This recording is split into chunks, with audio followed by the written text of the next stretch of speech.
Les réactions s'adressent principalement à l'auteur d'une proposition. S'adressent au groupe aussi, mais principalement à l'auteur de la proposition, afin qu'il modifie lui-même en fonction des réactions qu'il a entendues.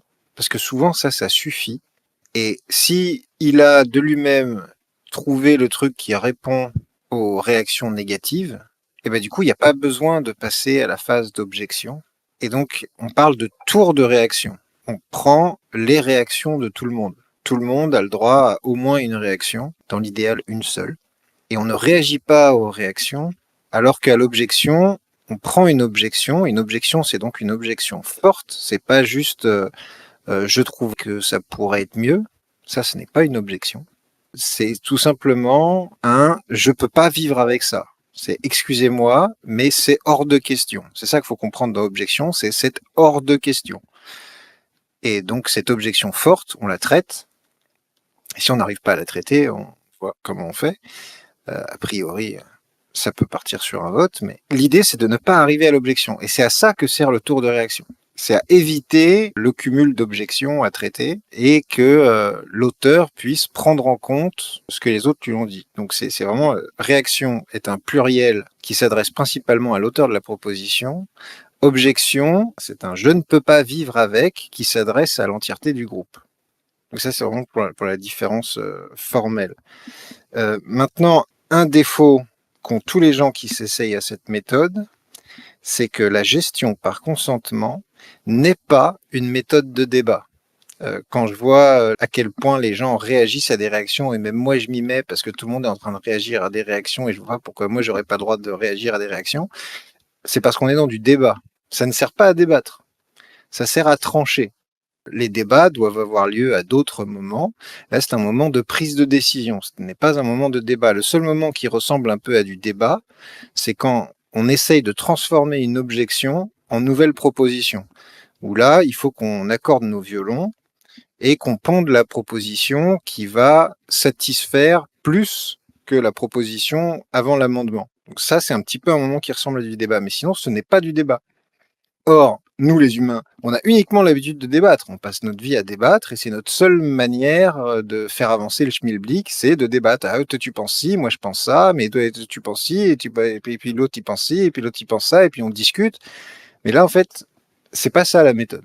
Ce n'est pas une méthode de débat. On peut organiser des temps de débat préalables à une prise de décision, mais fonctionnellement, ce qu'il faut vraiment retenir, c'est réaction, c'est tout le monde s'exprime.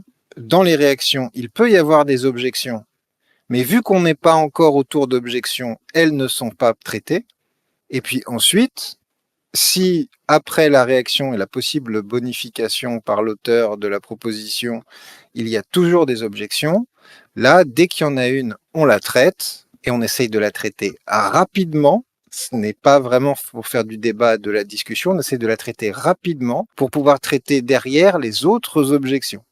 Mais là, le problème, c'est qu'on traîne à la phase clarification, à demander nos clarifications. Et donc les clarifications arrivent en tour de réaction. Les réactions, lorsqu'elles sont des objections, se transforment en propositions et sont à moitié traitées. Et là, c'est le début de la merde, parce qu'en fait, il faut tout simplement pas les traiter. On est en tour de réaction, quelqu'un fait une objection et une proposition, tu dis oui, d'accord, au suivant. On n'en est pas à l'objection. Chacun a le droit de vider son sac à ce moment-là. Si on la traite, on va empêcher les autres de vider leur sac au moment du vidage de sac. Vraiment, s'il y a des objections et des propositions qui arrivent en phase de réaction, tant pis, on les garde pour après.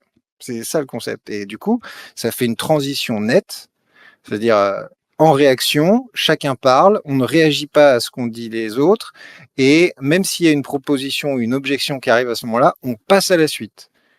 Une fois que ça c'est fini, là, c'est quelqu'un qui va faire une objection, mais pas sur son petit truc à lui. Au vu des réactions qu'il a entendues de tout le monde, il a une objection qu'il va porter donc pour lui-même, vu que c'est lui qui la donne, mais la transformer en une proposition pour le groupe. Et normalement, si la phase de réaction est bien respectée et ne part ni en débat, ni en discussion libre ou en ping-pong, ou en réaction et en surréaction qui s'enchaîne et qui fait le débat, normalement, on est propre au moment d'attaquer les objections. Et le problème, c'est que souvent, on n'est pas propre dans la phase de réaction. C'est celle qui est la plus malmenée par les gens qui se tentent à cette méthode. Or, c'est d'elle que dépend toute la gestion des objections, parce que vu que le but c'est d'arriver au consentement, le but c'est pas de dire moi j'ai gagné, on va faire du consensus et on va finir par voter, et je vais arracher ma proposition au forceps. Le proposant, il doit mettre de l'eau dans son vin à ce moment-là. C'est ça l'idée. C'est pour ça que c'est important, après le tour de réaction, de se retourner vers le porteur de la proposition et de ne pas traiter à sa place les propositions qui ont pu émerger naturellement et même ne pas du tout les traiter pendant le tour de réaction.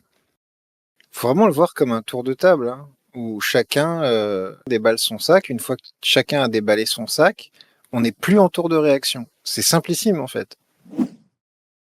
L'autre problématique, c'est bien comprendre le tour de clarification. Le moment des clarifications est un préalable où on se met au diapason.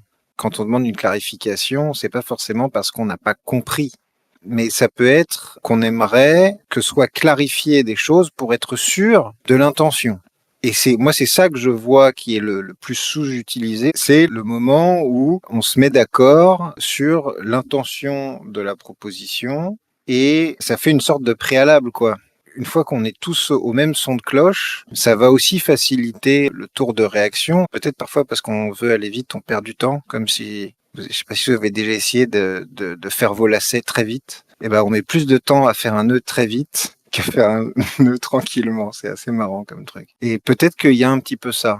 On laisse pas assez de temps de réflexion en période de clarification, mais vu que la période de clarification est rarement bien comprise, ça, c'est une période qui est plus difficile. L'apprentissage des réactions finit par se faire. C'est pas évident, mais finit par se faire. L'apprentissage des clarifications, je le trouve beaucoup plus long. Après, il s'agit que les questions viennent vite. Et ça, c'est un problème, c'est que les questions dans nos têtes, elles mettent du temps à se formuler. Mais l'idéal, c'est de gagner en vitesse de questionnement, d'être hyper concentré tout au début, quoi. Parce que souvent, là où ça fuse et ça part dans tous les sens, c'est dans le tour de réaction. Et il y a des réactions qui sont dues à des incompréhensions. Or, ces incompréhensions auraient dû être levées dans le tour de clarification. Il ne faut pas penser avoir compris.